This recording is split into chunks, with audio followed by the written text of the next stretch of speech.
Welcome to Caffeine and Creators with your host, James Vermont, and special guest, Dr. Wolf, where we examine at the more strenuous aspects of the content creation on social media.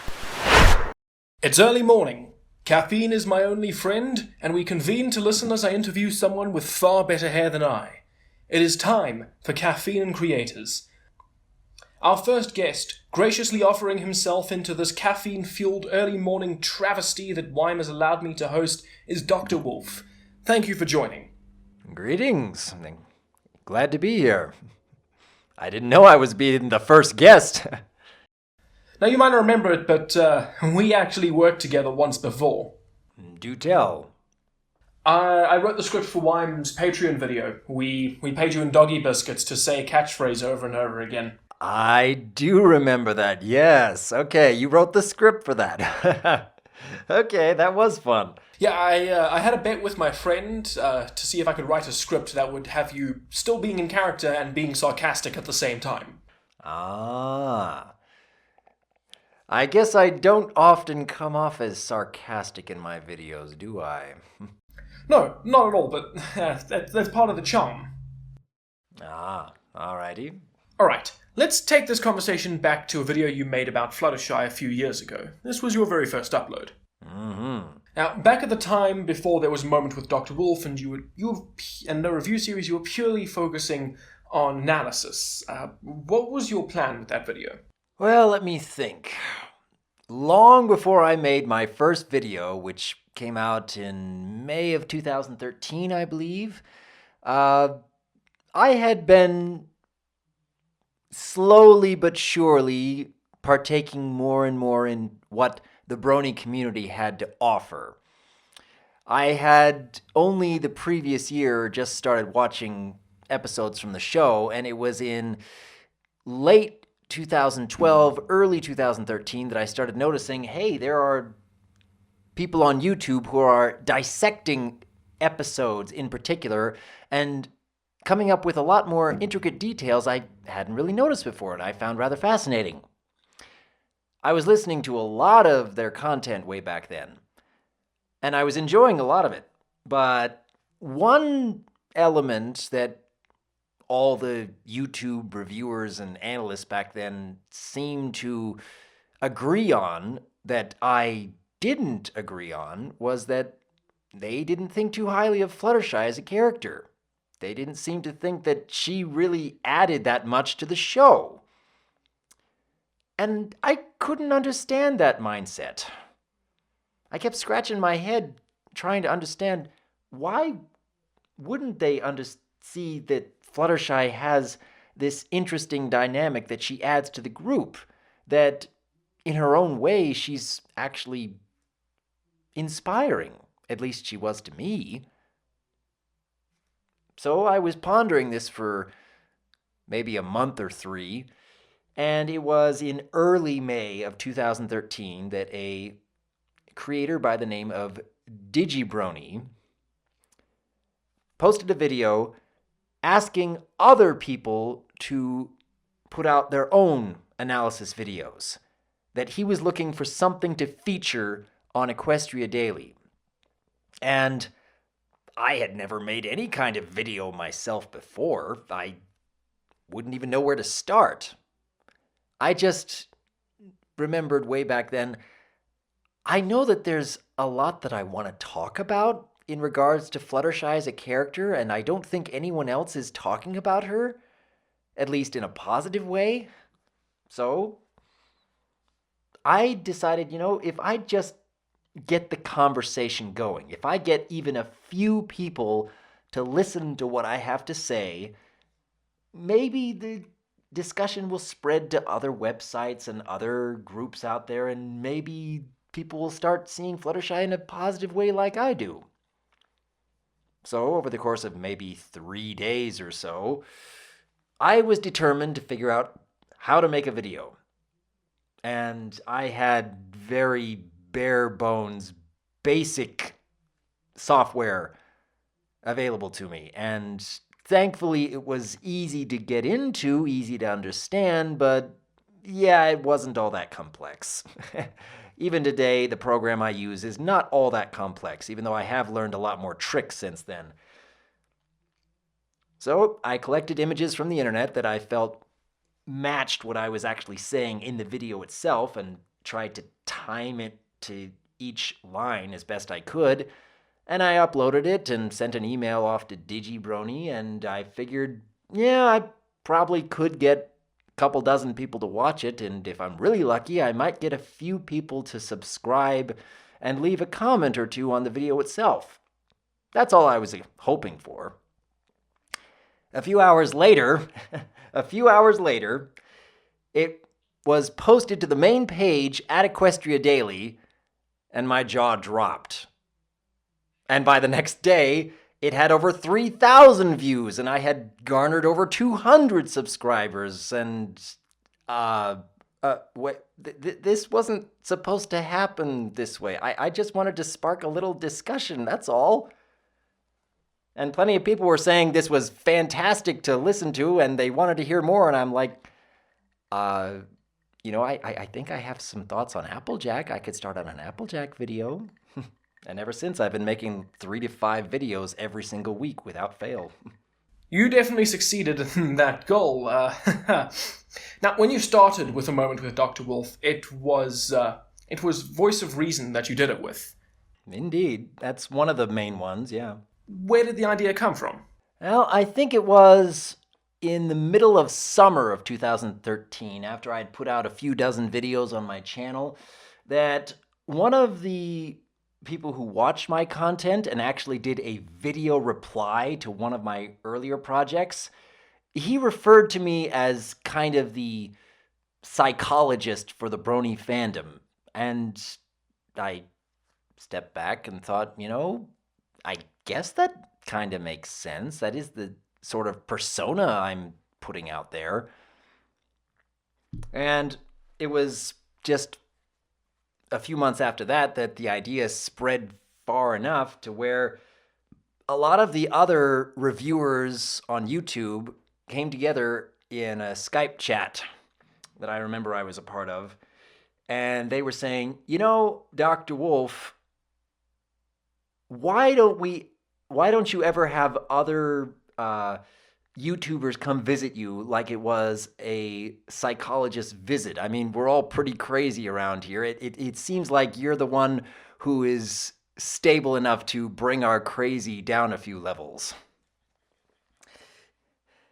And I like the idea. I figured I'd have a lot to say because, yeah, I like discussions that go back and forth. I wasn't sure how I could possibly visualize it because I am certainly not an artist by any means. And you'd think that in order for an audience to stay attentive during something like that, there needs to be images changing on the screen and not just a discussion between two people. You'll get some of an audience that way, but you'll get considerably more if you can actually visualize it. So I released a video in December of 2013 asking, we have this idea and we think we have a lot that we can do with it, but in order for it to become a reality, we need artists to come up with visual representation. And within a day, I had something like half a dozen volunteers. Over the course of the next week, I had like a dozen volunteers. And not all of them followed through, but the ones that did, they really helped get that series off the ground, really gain momentum. It was in late February that the very first episode was ready, and yeah, people liked it immediately. People said, yeah, I want to see a lot more of this. In fact, hey, can I be a part of this? I'm still getting at least a dozen new volunteers who want to be part of the A Moment with Dr. Wolf series every month these days. Understandable. It's a very strong spotlight for new artists. It's not necessarily artists who are volunteering all the time. It's actually people who want to be in the discussion who are volunteering all the time. Yeah, I'm not surprised. It's not necessarily artists who are volunteering all the time. It's actually people who want to be in the discussion who are volunteering all the time. Artists are not nearly so frequent. I'm always on the lookout for artists who are wanting to put their talents in front of an audience, yeah. But people who actually want to be part of the discussion, there's never any shortage of those. The next thing I want to talk about is the method of delivery that you and many others in the analysis community use, which is still frame animation. Now, this would become the groundwork for your series Analysis Anarchy. At what point did you realize that this was viable for larger scale productions? When people came together and said, hey, wouldn't it be fun if? That's usually what starts these things. It's usually, hey, wouldn't it be hilarious if we had our characters do this and this and this? And yeah, there's ideas like that bouncing around all the time. But usually I come forward and say, well, if we'd like to do this, I agree, it sounds like a ton of fun, but we'd also need to make sure that we have this in place and find people who are willing to contribute to this part of the project, because I'm usually the one who asks how rather than can we do something. It's more how we can do something. Would you take a moment to go through the creation process? Weim and I are working on a very similar project in terms of the medium, and we found that the initial setup is quite difficult. Can you discuss it with us? I suppose it has helped that when we are doing projects like A Moment with Dr. Wolf, which may involve myself, a guest, an artist, or animator, or something much bigger like the TF2 Analysis Anarchy series, which involves multiple characters voicing their own roles and multiple people writing the script and at least a couple of different people contributing art assets and editing. It helps when everybody feels like they can go at their own pace. When everyone feels like, okay, this is something that we're all going to do together, but I don't have to have it done as quickly as this person. There's no pressure to make sure that, oh, we have to have it out by this specific date. That only very rarely happens. And another thing that really makes a difference is that everybody has to have fun working with each other. Everybody has to be chatting with each other. Hey, wouldn't it be fun if we do this? Oh yeah, that's great. Let's add this to the script. Or this person saying, hey, how difficult would it be if we draw this character with this kind of costume, going through these kind of shenanigans and this kind of physical comedy? And the artists have to enjoy the idea, hey, I'd love to draw that. That sounds really entertaining. When people are really loving the work and they don't feel pressured to have it out by a specific time, I suppose it really helps to get their passion flowing. At the same time, you will definitely run into people who say that they are going to do this and this and this and say that it's going to be a lot of fun, and then they procrastinate to no end. It's occasionally difficult to find a good balance between those, but if you are able to determine early on which people are really going to get what they want done and really be passionate about it, and which people only just think they're going to be as passionate as they expect everybody else is going to be, then yeah, it does help in the long run. I've had many projects in the past that have wonderful beginnings, but only so-so endings if they get there at all. And a lot of that has to do with whether people feel pressured and whether people are having fun. Because I tend to have at least a dozen projects in the works at any given time. I tend to have anywhere from 8 to 20 videos ready to be uploaded at any given time. And I can do plenty of my own work all on my own to make sure that no one else feels pressured to have their work done by a very specific time. And because of that openness, because of that easygoing nature where I'm encouraging people but not pressuring people, I think that has helped in the long run. Does that make sense? Absolutely. So, would you say that you find yourself working ahead of your own schedule to keep the pressure off of your other productions or your other business partners? Yeah. I release anywhere from 3 to 5 videos every single week on my channel, and like I just said, I have anywhere from 8 to 20 videos on standby at any given time. And I keep my upload schedule very flexible. I can simply upload a very simple comic dub just in case this A Moment with Dr. Wolf isn't ready when I think it's going to be ready. Because, yeah, it's great to have the artist finish when they say they're going to be finished, but if something else comes up, I'm okay with that. I can say, well, I know you're still dedicated to finishing what you're starting, and from what you've shown thus far, I really do like it, so yeah, I can wait another couple of weeks. That's fine. That is very impressive. I know I could definitely, and I'm sure there are some others here who could take some lessons from that. It takes a lot of personal dedication to make sure that when you are working on your own projects, you have enough of a discipline to get that far ahead of your own upload schedule. Because I've been keeping that up consistently for years now. Funny enough, this part comes in with my greatest weakness, which is that once I finish a video, I'm excited about it. I want to see what people say. I release it right away. I don't have the patience. Yeah, there is a lot of temptation to see what your audience thinks of your work right now because you're so excited by the final result. You have to see what other people are going to say about it.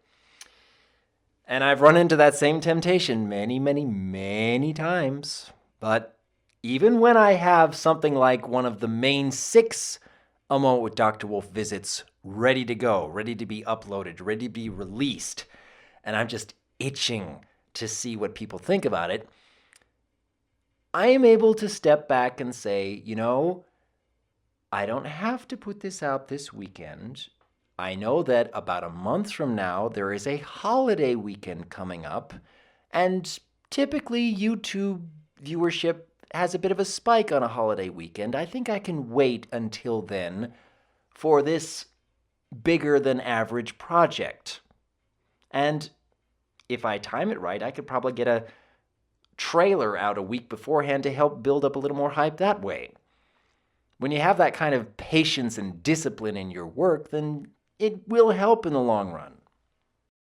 I want to go to your main 6 therapy visits, and thank you for bringing that up, Dr. Wolf. These differ from your regular Moment with Dr. Wolf videos since you are not working with real personalities as collaborations, you are directing voice actors, and you're writing a script for them. How much does this change the writing process for you, or the process in general for you?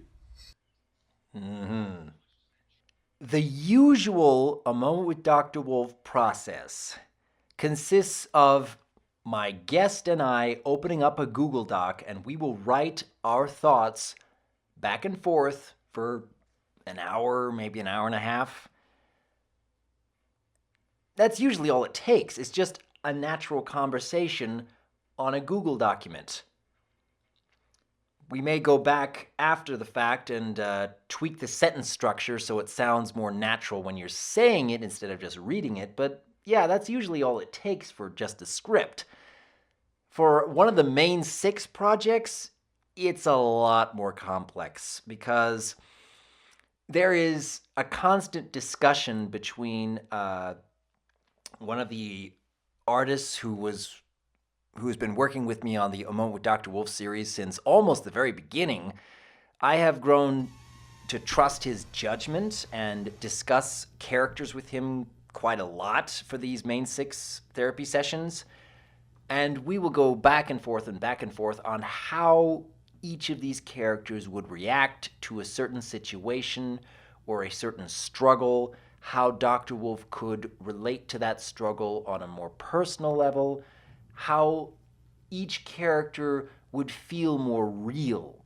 Because when I am just discussing with a guest, the guest already knows how they would react in that moment. They don't have to step back and think for a day or two on how a certain character would act because they are that character. When we are dissecting characters from the show, we want to make sure that we are looking back on many of their different entries into the series and try to understand how this character would interact with Dr. Wolf, because we aren't that character. We have to imagine ourselves in that character's role, and we have to question ourselves a lot. Would it really be this way? That's the initial difficulty when doing one of the main 6 sessions. On top of that, as you mentioned before, we have to find a very competent voice actress for any of these main 6 roles. And we have to explain to them how this character would be feeling, how much intensity they're putting into their responses, that kind of thing. Walking them through the script multiple times, and they'll have questions, and we'll try to say, well, it would probably be more like this if you could say it this way, kind of thing. And on top of that, the artwork or even animation for the main 6 projects is typically a fair degree bigger than any of the normal Moment with Dr. Wolf sessions, because it's a show character and we feel like, yeah, we need to put more effort into this because we have to make it feel more real for the audience, especially in the emotional moments.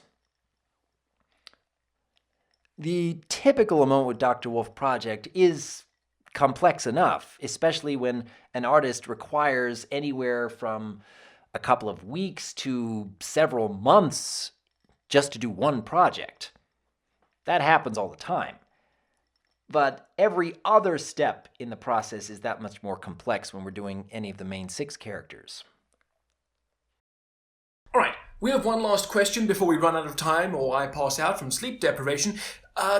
Let's just talk about the importance of variety. On your channel, you have a lot of videos, and they're very, very different from each other. You have a Moment with Dr. Wolf, you have Analysis Anarchy, you have some one-shot animations, a lot of collaborations, dramatic readings, and so on. Just keep sort of piling up. What's the importance of having such variety? I think having that much variety is good for me because a lot of the projects I do all on my own are pretty simple and pretty straightforward. On a good day, I could start a script and put the finishing touches on editing a video all in the same day, perhaps even in the same evening. On a good day, I could do that. For something like a dramatic reading, if I find a story that I really like and feel like it's a good length and feel like it's suitable for a general audience, then all I really need to do is ask permission from the author, and they say, oh yeah, then you can go for that, and I'll have that recorded within a few hours, have that all ready to go. It's easy for me to do these simpler projects because I'm always feeling like I need to keep working on something.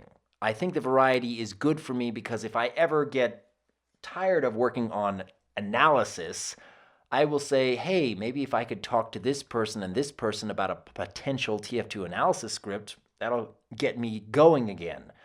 Or maybe if I start reading some random tales on film fiction, maybe that'll get my mind going again. Oh yeah, I think this story would be very interesting for a dramatic reading. Or maybe I will look through a list of anyone who has recently asked, hey, would you be interested in a Moment with Dr. Wolf? And I'll say, actually, yeah, I do have an hour right now. Let's try to see if we can get anything out of this. I like having that variety available because whenever I get tired of one particular subject or genre, I have these other options available. And I feel it's very important to keep yourself busy with something worthwhile. In the end, I suppose it's more like work is good and play must be earned. That's the kind of mindset I go through. Clearly, it's an effective mindset, though. Thank you for taking the time to answer my questions, Dr. Wolf, on this very, very early morning, though. Well, thank you for having me here. And now comes the time to rest. There is a new day on the horizon, and there are many new wonders to create. This has been Caffeine and Creators.